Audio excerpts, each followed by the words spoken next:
to teach religion and psychology and or religion and money. Would those be classes that you'd be interested in?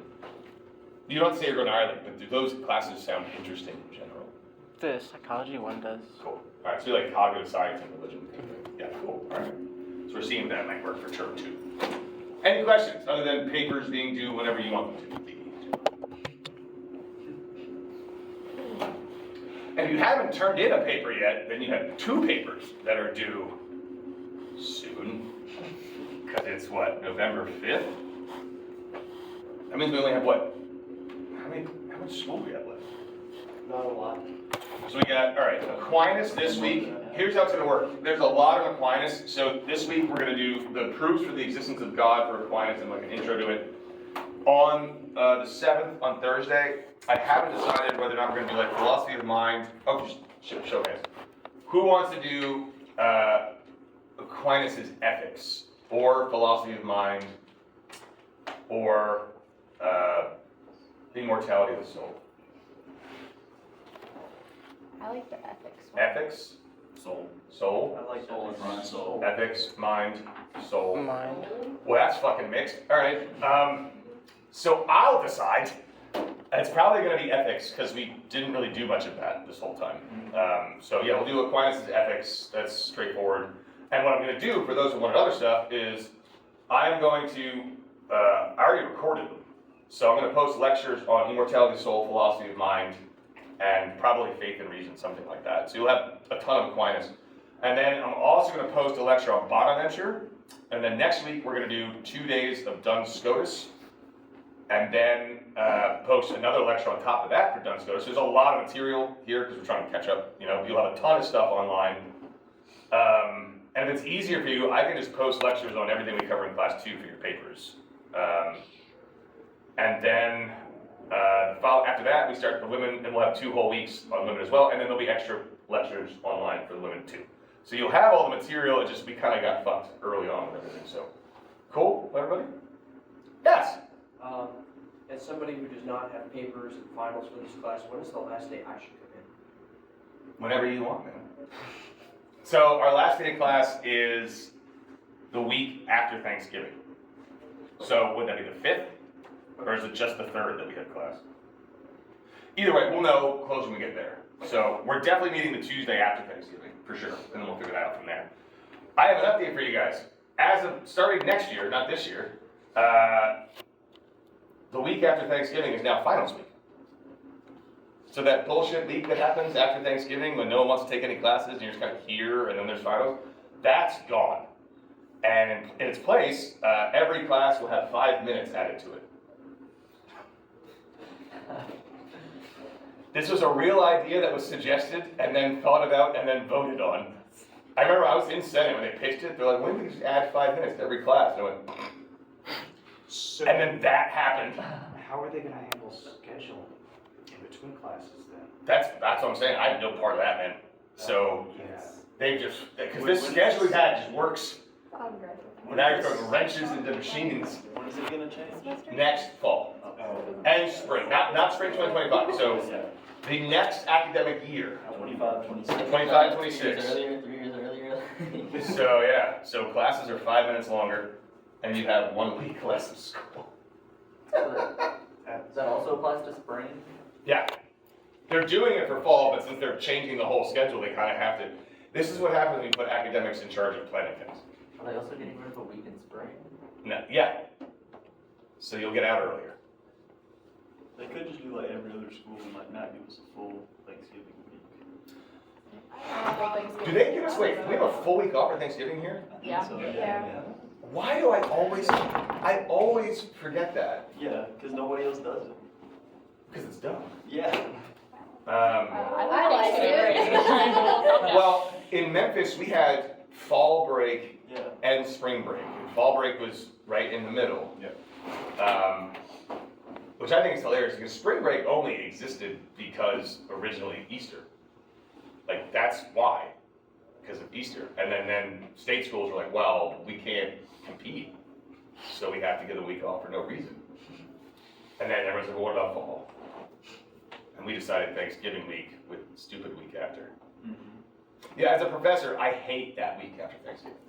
I hate it, because everyone, understandably so, is like, how are we not done? So, you guys are welcome, I guess. We'll see how it goes. So all classes is gonna be an hour and 20 minutes? So, yeah, it'll be like an hour and 20 minutes or a straight hour instead of 55. Is that only for like specifically like academic classes? Well, okay, I say that's okay. I am an art major as well, and my classes are 2.5 hours long already. 2 hours and 35 minutes. So wait, is it just, no, it would be, yours would be, if it's once a week, No, I have one that's 3 times a week and one and that's 2.5 hours? Yeah. Studio classes are hard. That doesn't make sense. I wouldn't know how to work with that one, but the grad classes would just be, you add 15 minutes. Yeah. Okay, so, today we are gonna jump into Aquinas, who's a massive, massive figure in medieval philosophy, probably the most influential. Born in Naples, Italy, lived there 1224 to 1274. He died when he was only 49 years old, and yet in spite of that, he wrote an insane amount of text. So very similar to Kierkegaard in a sense. Lived a little longer, lived 7 years longer than Kierkegaard, and wrote a ton. And not just philosophical texts. So we're going to just talk about his philosophy, which is obviously going to be infused with theology. But he wrote a significant number of just straight up theological texts as well. So he's just a massive, massive figure of this era. He's the son of a knight with ties to Frederick II. And as is the case back then, if you're in a kind of family with this sort of lineage, he was going to become a monk. He was supposed to be a Benedictine monk at first, which his family was okay with. And then for some reason, he decided he wanted to be Dominican. And for some even stranger reason, his family really disapproved of that. Well, I say strange in the first place because as someone who grew up Catholic, I still can't quite grasp what the major differences between the different orders of monk are, aside from some rules. But they are very fucking serious. That being distinct. So I went to an Augustinian school. So anyway, his family did not want to be a Dominican.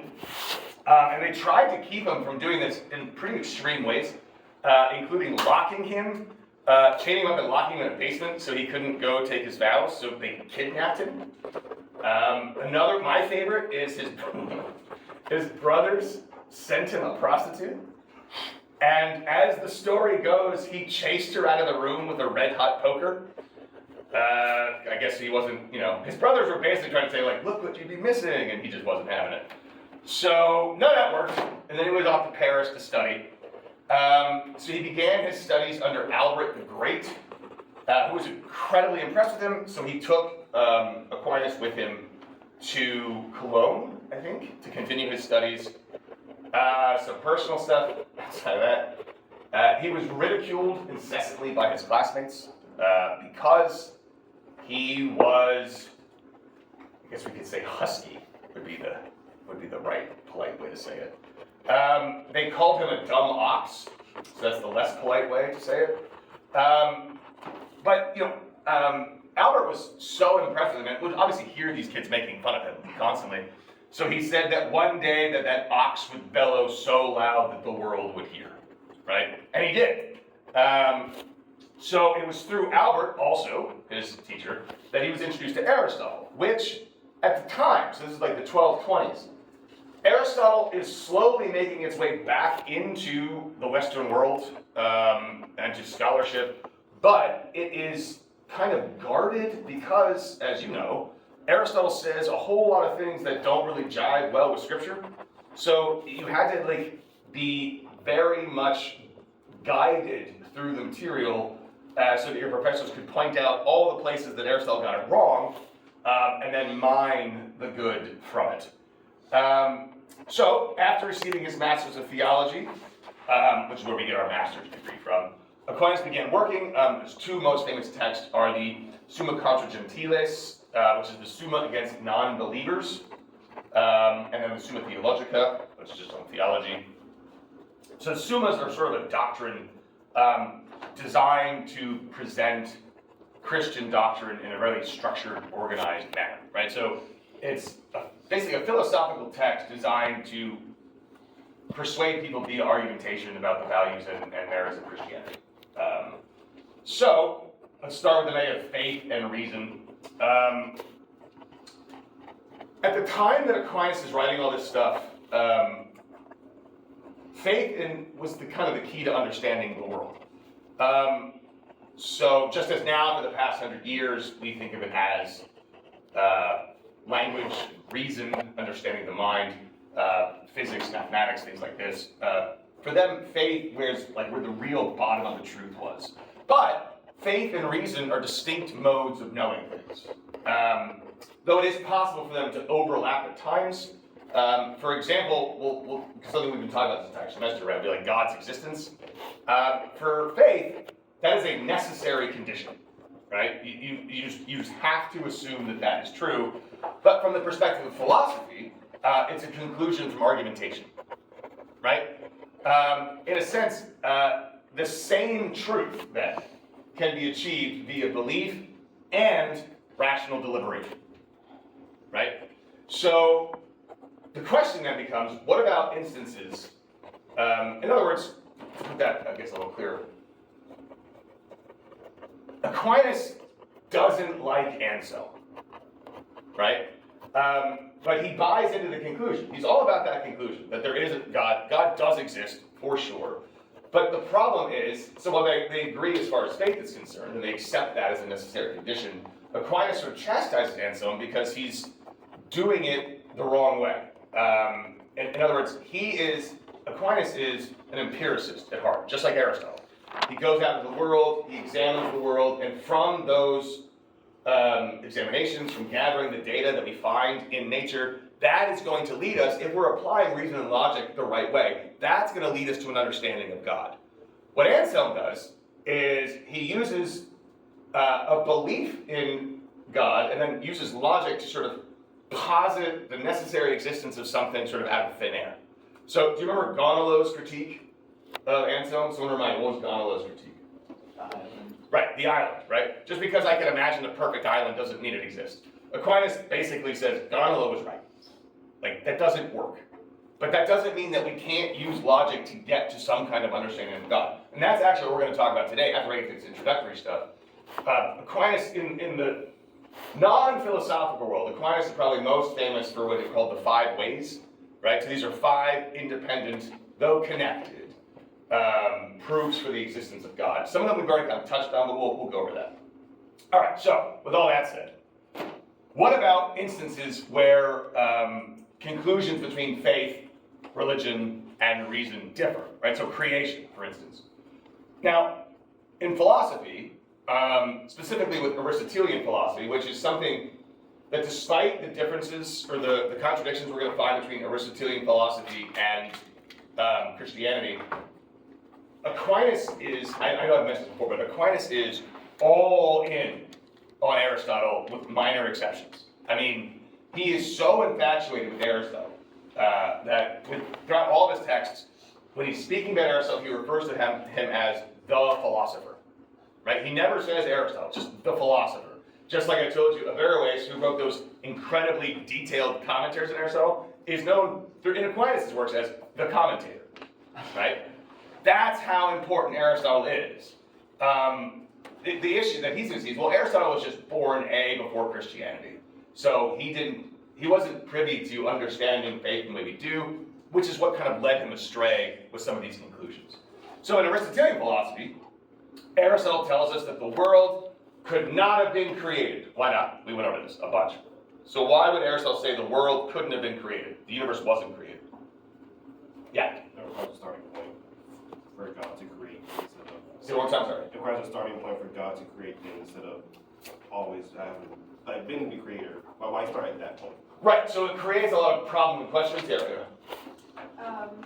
If God created the world, there'd have to be a starting point, and it'd have to have a reason Yes. for why. Exactly right. So if God created the world, that would mean that there was a moment in time wherein God had not yet created the world, which creates a problem for a number of reasons. One, you mentioned time. Now we have to figure out, this is something Al-Ghazali points out, right? Because Al-Ghazali's like, no, it's fine, it's arbitrary, it doesn't matter. But with a necessary God, as Aristotle was claiming, as Avicenna was claiming, you have to have a reason. If something's happening necessarily, then the causal chain, we should be able to trace it. But why would God pick that time over, it just seems so arbitrary and random. And B, it also means, more importantly, that God then would have the potential to create something.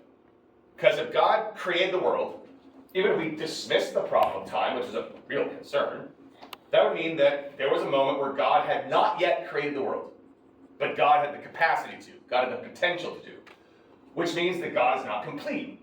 To say that someone has potential means that there's room to grow. They're lacking something, right? That I have the potential to become a better piano player, right? If I practice and I do it, I can actualize that potential. But I'm currently lacking that quality. If God is God, God can't lack anything. So God can't have any potential, which means God cannot have created the world. Because God would have gone from non-creator God to actualizing that potential and becoming something more, a God that has created. And that's a problem for Aristotle. So, plus the ideas of motion, which we talked about. Faith, on the other hand, says, no, the world was created in 6 days. Right? It was definitely created, and this is a problem for Islam as well. So the question goes, are we to accept that there are contradictions between faith and reason? And Aquinas says no. The truths of reason cannot contradict truths of faith, if we're looking at them right. He's using this line from the Islamic world. Remember, he's reading these texts too. Truth cannot contradict truth. So, in short, it might appear that truth of reason sort of wins the day, especially since they can be verified by anyone, right? So anyone can be taught like a logical proof. You can show someone science, you can show someone mathematics, you can teach them how this works, and it's understandable to everybody. But as somebody who's been raised in a religious world, if you yourself are not religious, if you yourself are religious, I'm sure you know people who are not, and you yourself might not be religious. There's something about faith that just, it seems like it isn't as easily demonstrated, right? It's something that you do acquire. Like, we don't need to go, I don't know how familiar you guys are with Kierkegaard. So I'm not talking about this extremes of faith as if like faith is like unintelligible. Like, we're not going that far. But there's something about faith even within like, so Aquinas' work where it's not as easily gained, it's not as easily demonstrated. There's something extra that has to be put in there. There is a kind of belief. There is a belief that's happening. And so how are we going to sort of combat that? And Aquinas says, well, we can't say that reason, logic, somehow trumps the truth that is revealed in Scripture. Because the truth that is revealed in Scripture is divine truth. To say that human reason trumps, sorry, I don't want to use that word too often today.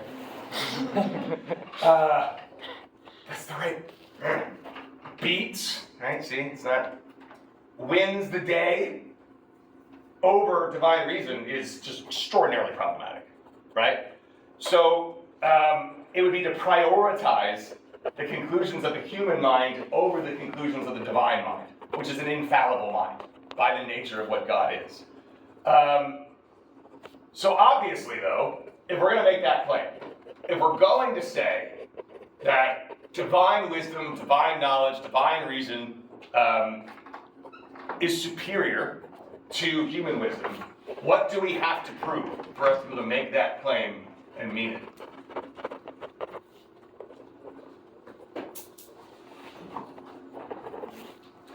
So I'm going to make the claim God's wisdom is superior to man's wisdom. If you were talking to Richard Dawkins, how would he respond to that statement? God doesn't exist, so that's a non-starter. So in order to make that claim, divine wisdom is superior to man's wisdom, what do I have to prove? That God exists. And this is what I'm talking about. When he's saying, like, okay, so we obviously have these contradictions. And this is what I do genuinely love about the medieval philosophers. is that they are all owning the contradictions, right? None of them are going, no, you're asking too many questions. Stop it and just pray more. Your philosophy professors are evil. No, none of them are saying, oh no, interestingly, I will say this. To be called a philosopher in this era was a pejorative term, right? So Aquinas refers to himself as a theologian. All of them did. Bonaventure is the one very famous, I think there'll be a lecture online for this, but Bonaventure famously said that philosophy is the handmaiden to theology, right? So theology is first philosophy as far as they're concerned, right? Theology is primary, and we use philosophy to help us understand theology. So I say that they wouldn't say that your philosophers are evil, but philosophers without religion probably would be considered not great, right? They'd be heathens. And that's why it's so important for a lot of these medieval philosophers to, do you ever notice they're almost like justifying the use of people like Plato and Aristotle, right? They're like, well, yeah, they were a pagan, but they didn't know any better. Like Plato, my favorite is this idea is, had Plato been born later, he obviously would have been Christian. He was already writing about it, which is just more evidence of the revealing of God's divine truth. He just didn't have access to Scripture. But look, his philosophy lines up perfectly. Aristotle too is when Aristotle first gets reintroduced to the Western world, they bring it over from folks. They're reading things like Averroes and other people. It's not great at first. Plato at this point had become widely accepted and used, but Aristotle was a challenge, and Aquinas trying to challenge that. So my point of saying this is these guys are owning the contradictions. They are looking at the text. They are looking at Scripture. And they're saying, this is not simple. This is not easy. And when we read it at a surface level, yeah, there are massive problems. But as Averroes, remember him claiming, we are obligated to look at these problems and look at these contradictions and work our way through it. That is what God is commanding us to do. We need to use reason to understand and resolve these apparent contradictions, because otherwise, this faith is impossible. Because faith has to align with reason for these people, right? That's why I said it's not, for those who have never taken any Kierkegaard, Kierkegaard believes that faith is purely irrational.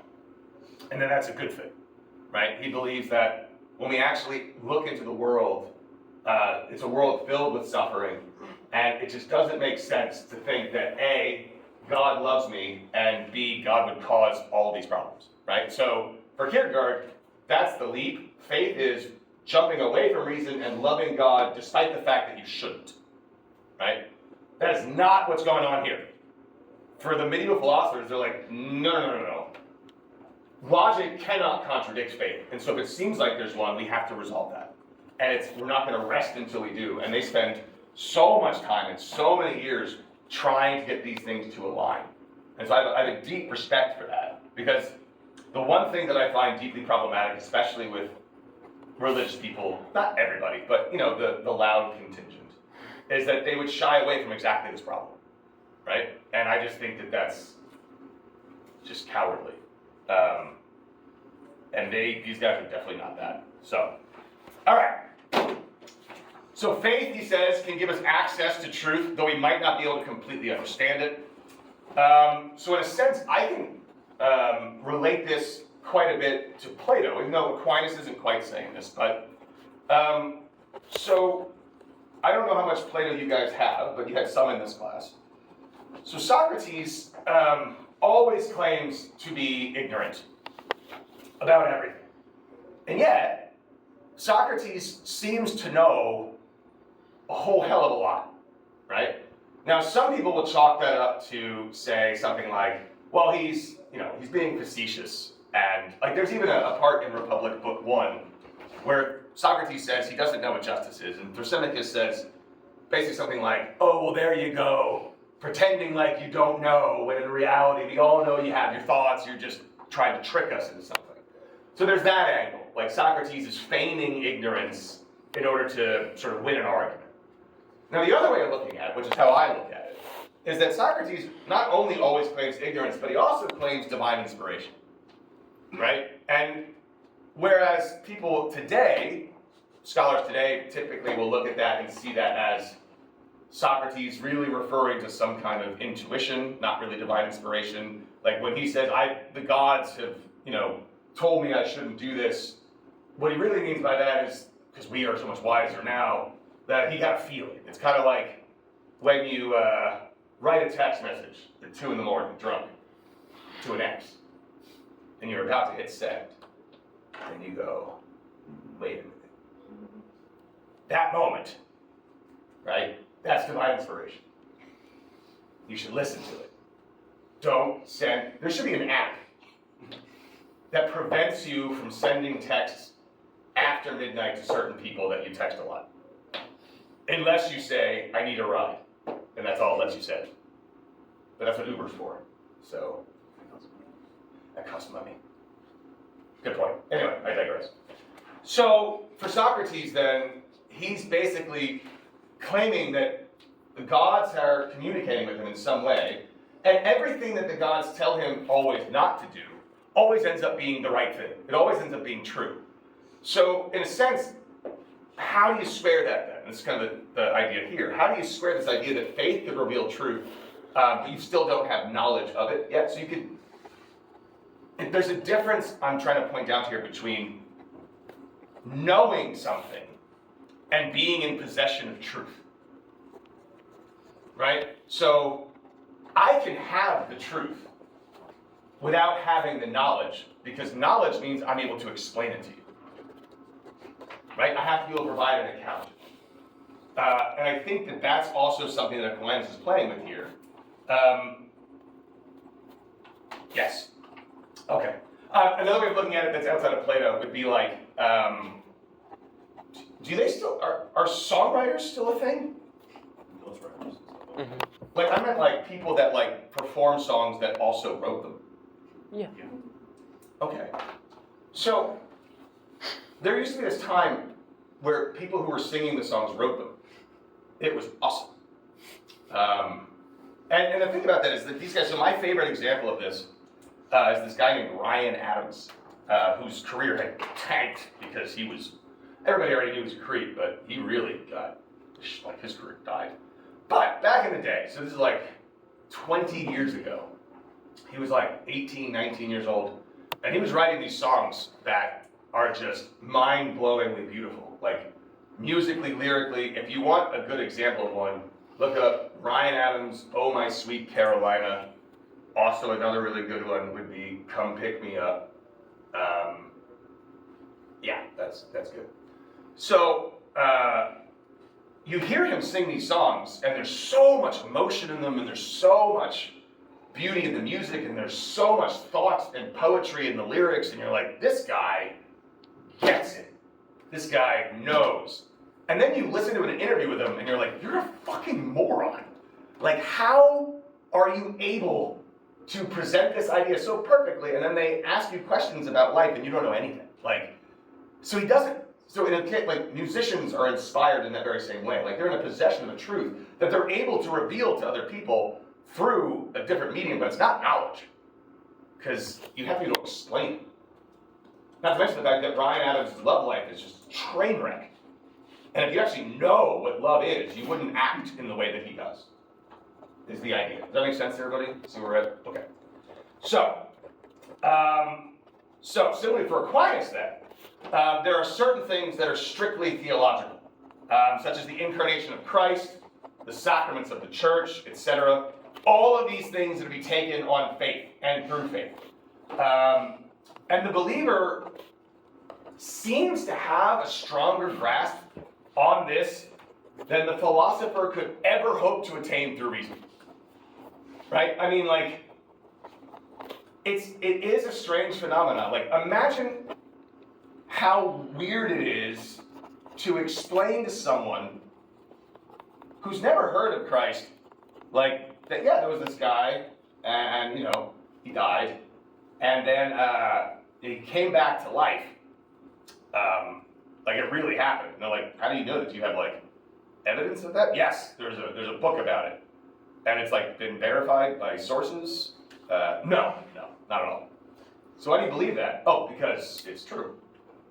Right? It's like you believe it if you're religious. You believe that with all of your being. And it's really difficult to get someone to just buy into that on reason, right? And so there is a distinction. He's pointing these things out. It's as if things understood or believed or known through faith are in a completely different category. And we need to be careful about making sure that we're not using the wrong medium to understand these things, right? Because that's where things can go wrong. However, there are, he says, numerous items of study that can be approached philosophically, and we are all the better for it, right? For instance, Aquinas is quite clear, again, due to our limited mental capacity, that we're not able to truly know God. Like, we can't possibly. So any philosopher is like, and we know God. No, you don't. You can't, right? That to say that you understand God would be to say that you have the mental capacity to understand the divine, which only the divine can have, right? So we are just simply unable to truly understand God. But that is not to say that we can't come to know things about the divine nature. We can actually, through philosophy, we can actually come to understand aspects of God. So an example of this would be something like, as I said, Aquinas is very much an empiricist, right? So many philosophers would try to argue that you could only understand the divine nature through abstract reasoning, right? That there is no evidence of God to be found in the world. And Aquinas is like, that's completely wrong. Because if it's the case, as Aquinas is going to argue because he's Christian, God created the world, and we live in the world. If I study everything about God's creation, which is the world, doesn't that gain me insight into certain things about God? Like, God is the kind of thing that creates the world as it is, right? So is not this universe, like, fantastically structured and organized? Doesn't that reveal something about God's nature? That God is the kind of entity that creates order and structure and stability?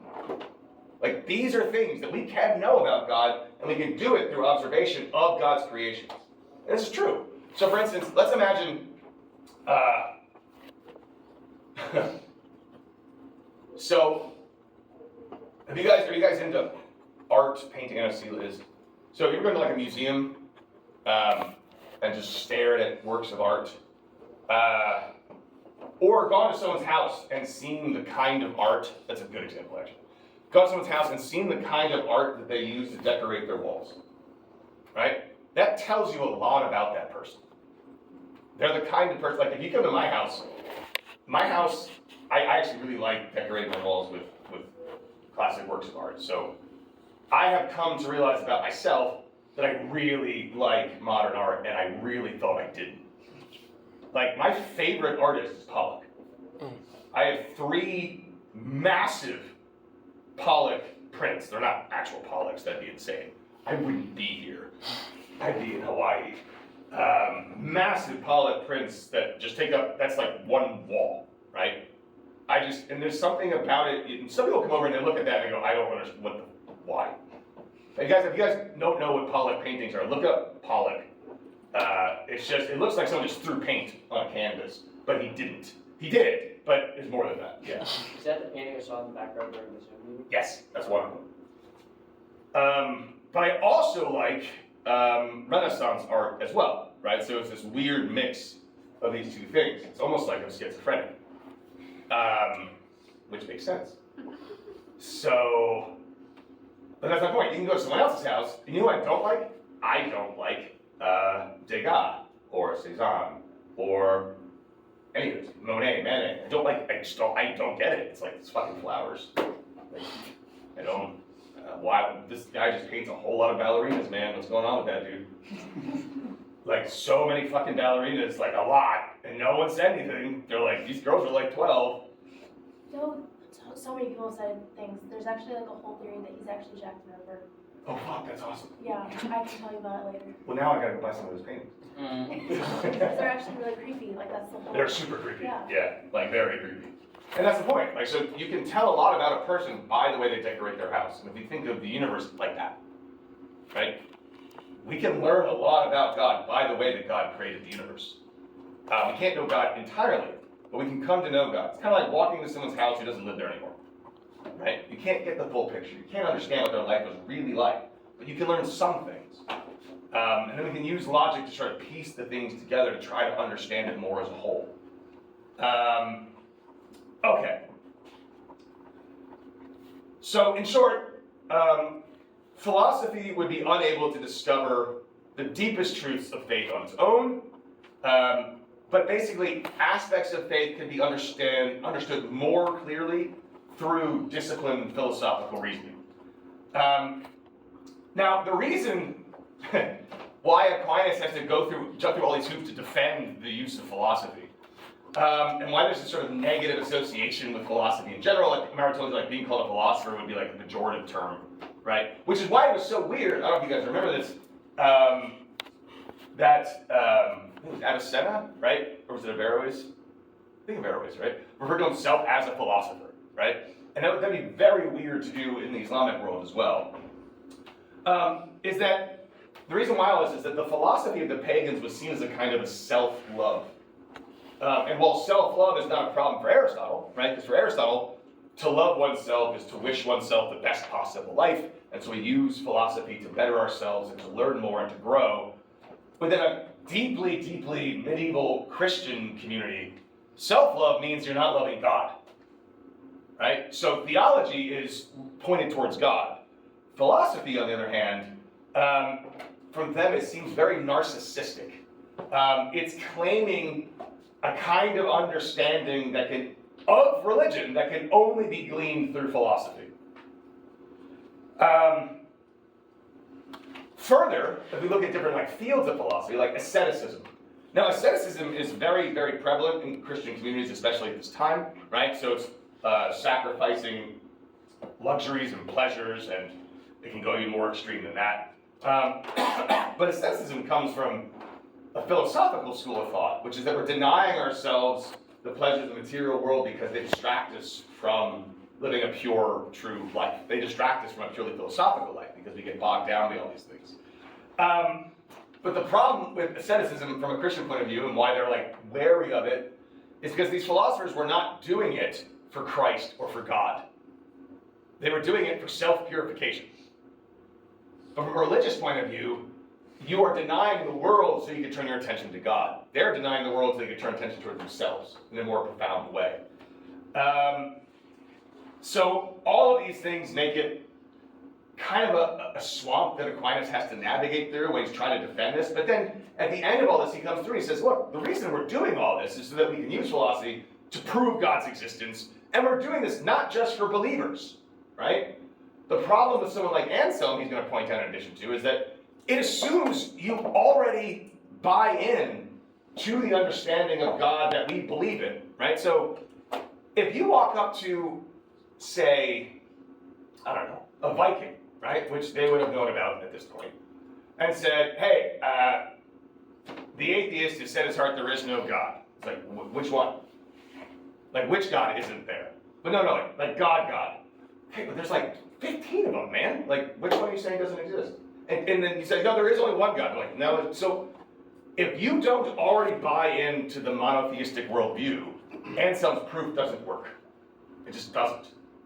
So Aquinas is going to come at it from a different angle and say, everyone lives in the world. Everyone's going to understand these logical concepts. So we're going to go from reason, which we all share, and build from that to get to God.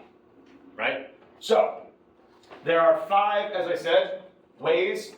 Now, we already covered the first 3. So the first one is just called the way of motion, or the way from motion. And this is, you guys remember Aristotle's proof for this, right? So motion exists. All right. So you got event X, right? Which is going to cause event Y, which is going to cause event Z, and that's fine, right? I can understand why Y is moving because of X. Well, what's the problem? What caused X? Oh, it's okay, well, no problem. This would be A. Right? And then, right? And we we have what's known as a infinite regress. And so Aristotle says we have to account for motion, which means there has to be some kind of first cause, right? Which he calls the unmoved mover.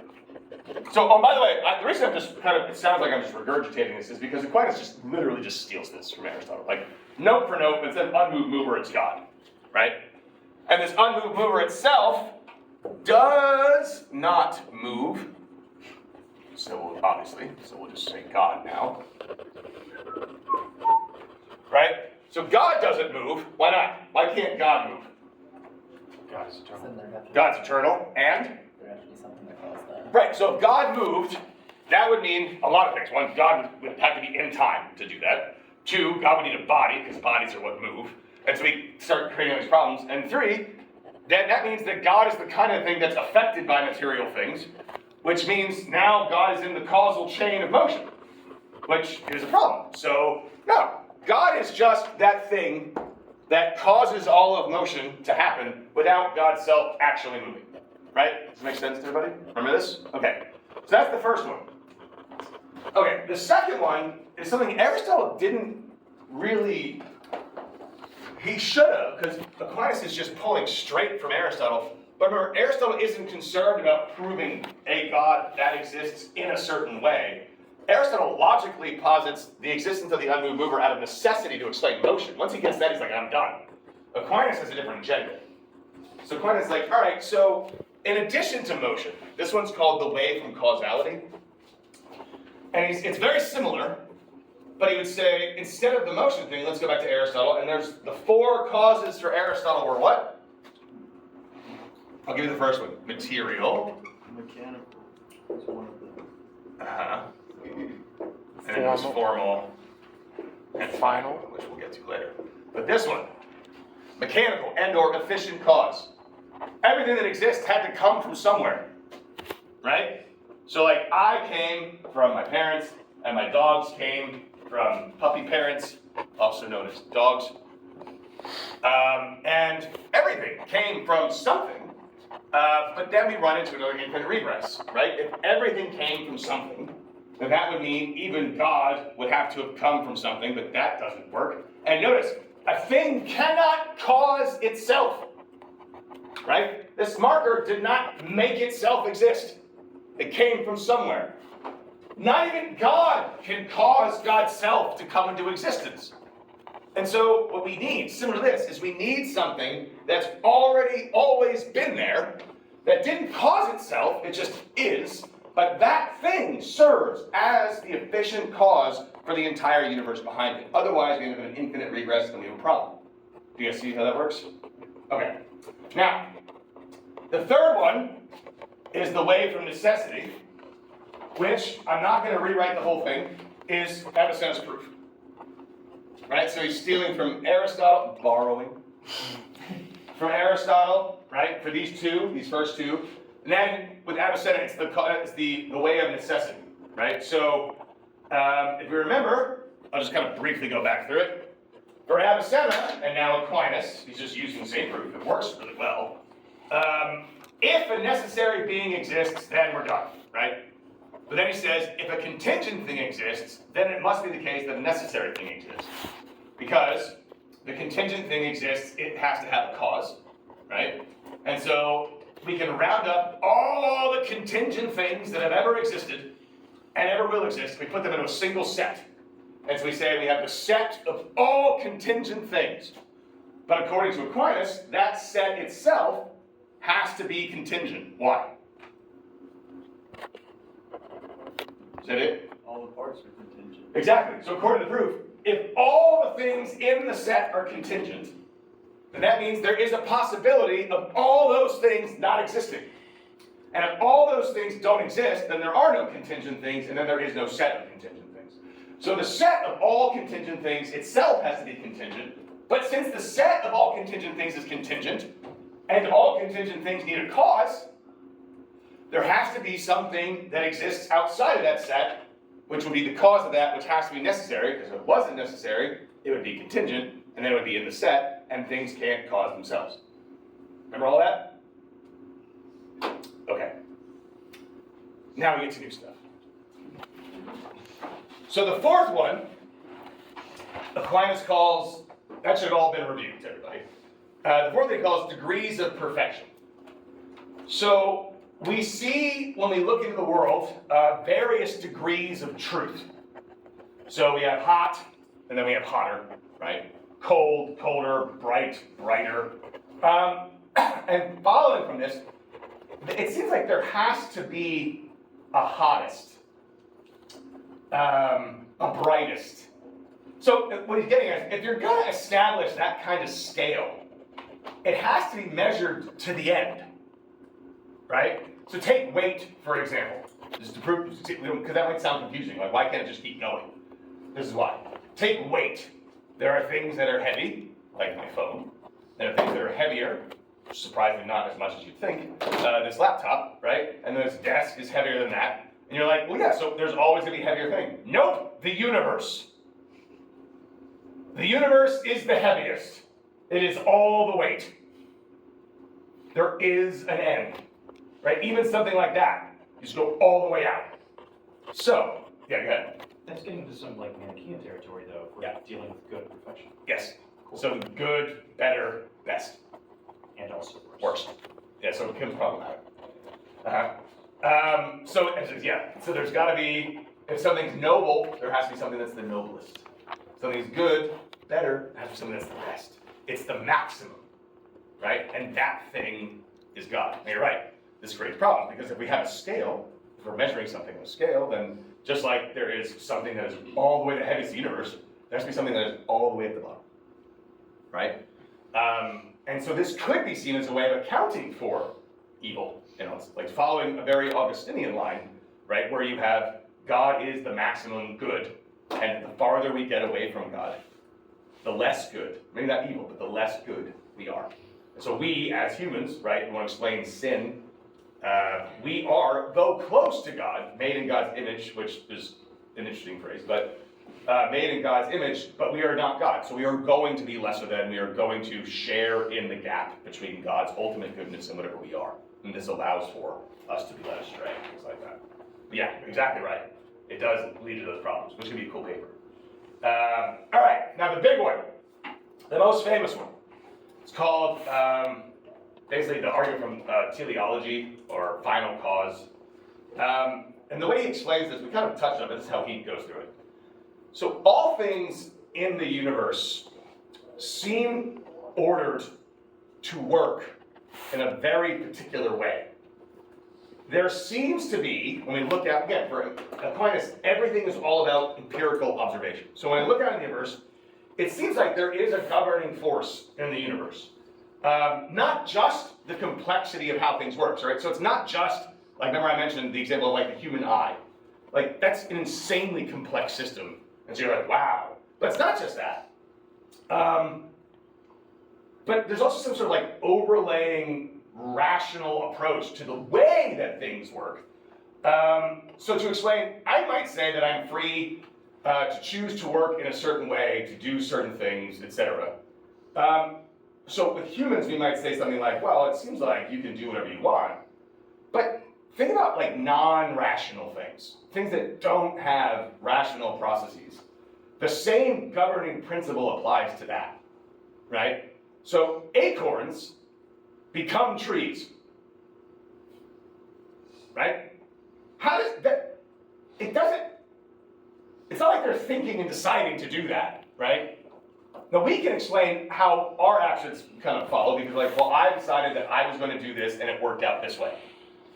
But it looks like something is determining that acorns will become trees. Like, it seems like they have a purpose, like a purpose-driven chain of events.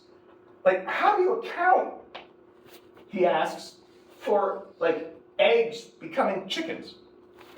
Right? It seems like things work in a very organized, purposeful way. It's not like, you know, humans give birth to refrigerators sometimes, or you crack open an egg and a book falls in it. Just imagine that happening. That'd be a really small book. But, like, you don't crack eggs and books fall out, right? And so what I'm getting at, what Aquinas is getting at, is it's not by chance that these things happen, right? In fact, just the opposite. And these things are not choosing to do these things to themselves accordingly. There has to be, Aquinas says, some kind of cause that is making these things or choosing to have had those things work the way that they work every time. Because again, it's not just the independent systems, it's the whole thing. It all works very consistently, very ordered. In other words, if something is working towards some end, it must be caused to do so. Acorns are working towards becoming trees. Right? That is what they do. If a thing appears to be governed into certain actions, when they themselves are non-rational, then there must be some rational thing that's governing them. Otherwise, how do you explain that it's not just chaos? That things just don't happen randomly? And on that point, he then says, well, actually, a good way to look at it that I just thought of would be like, think of it like robots. So robots are doing what robots do. But like, that's a really easy example to recognize. Like, yeah, they're doing what they're doing, but like, that's because they were programmed to do that. Think that, but with like nature. It's like, yeah, acorns are doing what they do, but that, well, it can't be random, because they're doing what they do, just like robots do what they do, and they do it because we programmed it. He's saying, as such, there must be some intelligence there, and that is God. So that's like the good version of intelligent design versus the Kirk Cameron version. Have you guys ever seen the Kirk Cameron clip of him with a banana? Do you guys know who Kirk Cameron is? Yeah. That name's familiar. So when I was a kid, Kirk Cameron was a TV star on a show called Growing Pains, and he played Mike Seaver, who was like the rascal child, the oldest son who got in a lot of trouble. And then Kirk Cameron had a evangelical Christian epiphany, we'll say, and went off the fucking rails. Yeah, he is out of his goddamn mind and bigoted now, like severely bigoted. So instead of just letting, drag Storybook Hour to happen and not fucking going, he hated it so much, he decided to do his own book hour with Christian values and rant and rave on the internet about it. I never once saw a single drag queen rant and rave on how great their books were at the book hour. It was just a nice word-of-mouth thing that brought people joy. He had to turn it into a fucking holy war. Anyway, my favorite video of him is he's trying to prove intelligent design, and he's with some random Australian guy, which makes it so much funnier. And they say, see, when you look at a banana, right, it's got like 5 curves, right, that fits right inside your hand, right? Obviously, and the top pops off, right? And it fits perfectly, and he does it, into your mouth, right? Obviously, there's a God. And he was like, first of all, no, there's not as many creases in my hand as there are on a banana. And second of all, those bananas were genetically altered to, like, bananas didn't look like that back in the day. They were like balls, basically. So look up Kirk Cameron. And don't watch his movies. Don't give him money. Sorry, we ended on a bad note. But what do you guys think of the argument? What do you think of Aquinas' arguments? Or his whole message, his whole idea? Because we didn't really go that deep into like the problems people saw with philosophy before. Yeah, good. I guess like for like a paper topic, since he's pointing to, are humans included in this like intelligent design, or is he simply looking at nature like a flower or? Oh, humans are definitely included. Okay. Yeah. So if I say like point out something that goes against this, can I do that? Like it doesn't work because oh well you said this, but in this situation, this thing, I'm trying to figure the word for it, doesn't work in a way that is most beneficial or is. Well, he's not necessarily saying it's most beneficial. He's just saying it works in a very observable pattern, right? So in other words, acorns turn into trees, hippopotamus gives birth to another hippopotamus. There's no chaos or randomness, even when we think that there's chaos, like storms. I mean, if you've ever been through a hurricane, it looks like just absolute chaos, but if you actually see the above view, it's perfect, right? There's an order and structure, and you can actually measure hurricanes mathematically, right? Like to perfection, if we were good enough at math. It's not random, it doesn't just jump all over the map, right? There's things happening in the storm that cause it to move in a very specific way. So even things that look like the most horrific chaos is ordered and structured, which means someone ordered it and structured it, is what he's saying. So you have to find something that like isn't, which is tough. Yeah. So I know obviously Aquinas wasn't around for this, but it seems like stuff in quantum mechanics is very random. Yes. Yeah.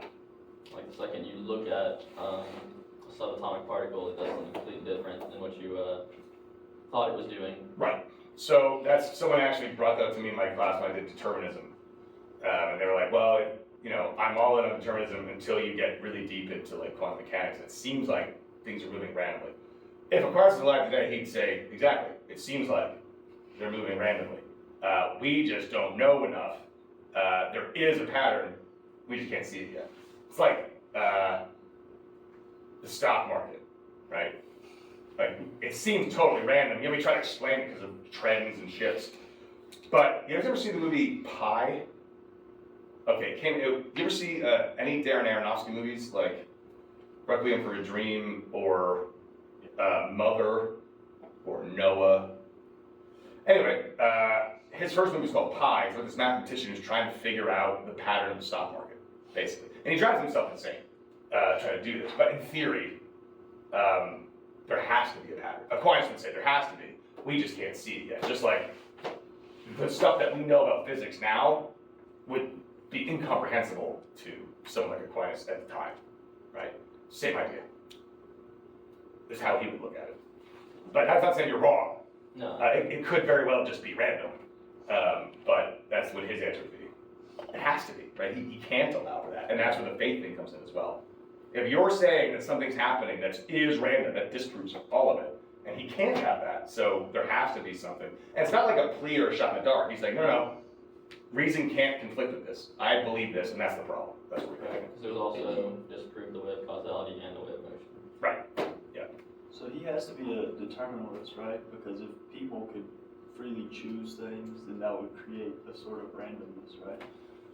Not if we are the kinds of things that have free will, right? So the purpose we were given by God was to have the kind of mental capacity to allow us to choose our own path, which he has to allow for because that's one of the basic foundation things of Christianity.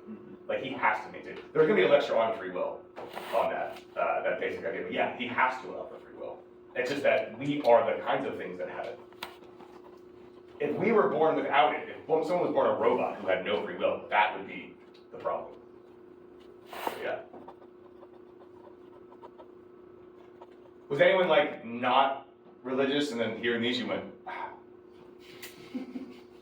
Any conversions today?